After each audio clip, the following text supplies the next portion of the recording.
What's up guys, I'm James, and welcome back to the Great Gambino Watch Reviews. Today, we are taking a look at the SSK005, which is one of 3 newly released GMT watches that are part of the affordable Seiko 5 line. Out of the 3, this orange one was my favorite, and it seemed the hardest to get a hold of. So, I want to say thank you to Jimmy over at Feldmar Watches in Los Angeles for letting me know as soon as a new shipment arrived.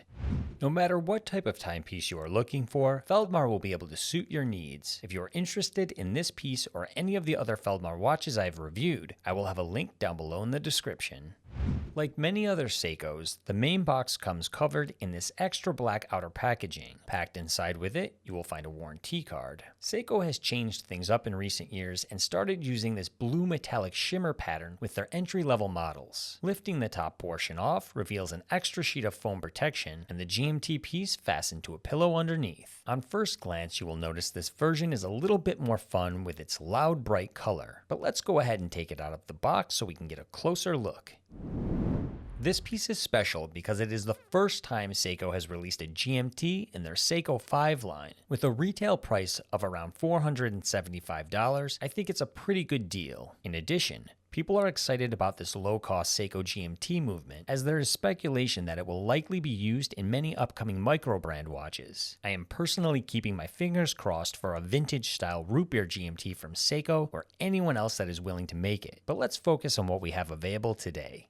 There are 2 other variations of this watch that are currently available. One is blue and carries the nickname the Blueberry, and the other is a more standard basic black with red GMT hand. On a side note, I was able to film these at Feldmar, and I will be having reviews of both pieces on the channel very soon, so make sure to subscribe and look forward to that in the near future. Real quick, I'll go over the measurements. We have a case width of 42.5 millimeters. Lug to lug is 46 millimeters. If you want to change out the band, it's 22 millimeters. And we have a case thickness of just under 14 millimeters. As expected with this case style, the crown is placed at the 4 o'clock. It cannot be screwed down, but it does have a manual winding feature. Let's hear what that sounds like.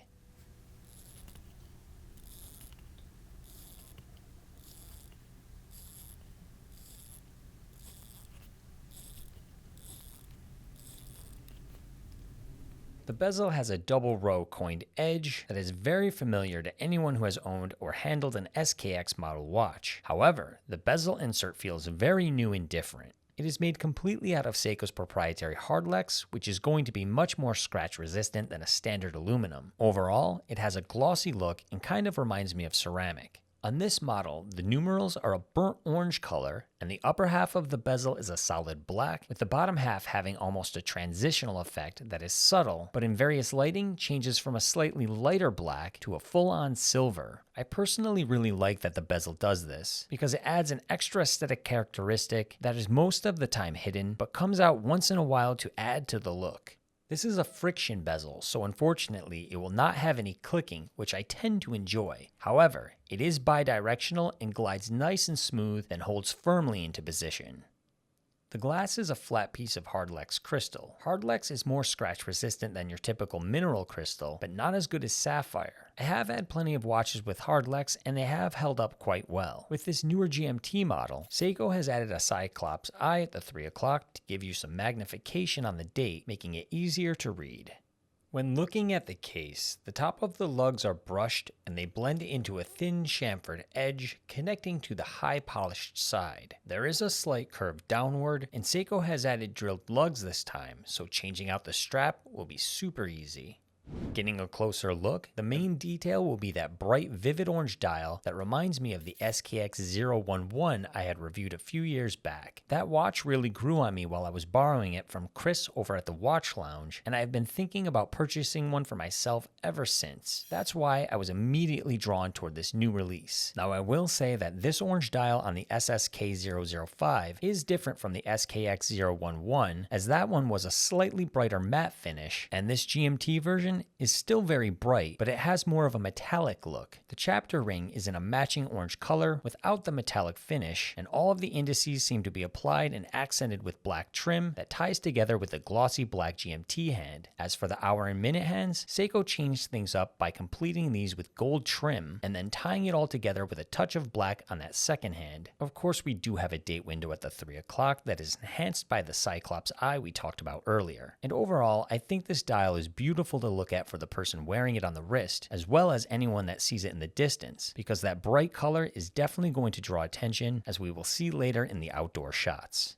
When changing the hands, pulling the crown out to the first position allows you to move the GMT hand in 1 hour increments by turning the crown clockwise. If you turn it counterclockwise, it will change the date.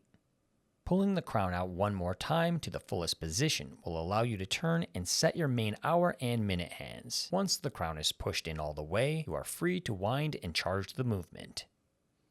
Flipping around back, you have a display case that shows off the in-house Seiko 4R34 24 jewel movement. It has automatic and manual winding, is hackable, vibrates at 21,600 beats per minute, and has a 41-hour power reserve. Of course, with the 4R34, we also have a GMT 24-hour hand complication. The Jubilee bracelet has a combination of brushed and polished links. The entire thing is solid, and it tapers from 22mm to 18mm by the clasp. The sides are polished, and you have 4 micro adjustment slots. When opening the branded flip lock latch, you will see that the clasp is pressed. It's pretty standard to what you are used to getting with a lower end Seiko, but I am impressed that they upgraded to solid links. It's not going to be as hefty as something like a strap code bracelet, but it is still a much appreciated improvement. Let's go ahead and take a look at the Lume. Looking at the Lume, the indices, hour, minute, and GMT hand are all coated in Seiko's proprietary Super Luminova. With everything being a decent size and having good quality Lume, it's going to last well into the night and will be very easy to read the time. Here's a side-by-side shot next to an American quarter to give you a better representation of the scale. Here's an additional size comparison next to a modded Seiko SKX013 that has a width of 38mm. And here's a shot on my 6.75-inch wrist. This is one of those watches that has a very universal set of measurements. The 42mm width causes it to be large enough to fit on someone who has a bigger wrist size, but the fact that the lug-to-lug measurement is a modest 46mm, it can wear well on a variety of wrists, including smaller ones. But let's cut to the outdoor shots so I can show you that natural light reflection.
In the last few years, I've avoided buying the Seiko 5 watches in the SKX style case, even though I thought some of them were pretty cool looking. But this new version having the GMT function has given me an additional reason to be excited about picking up a piece in this line. Also, I am a big fan of orange and black combination watches, and this is exactly the type of watch I look forward to wearing during the fall season. So that's going to wrap up this review of the Seiko SSK005. Thank you for sticking with me all the way until the end of the video. I hope you enjoyed it, and I will see you in the next one.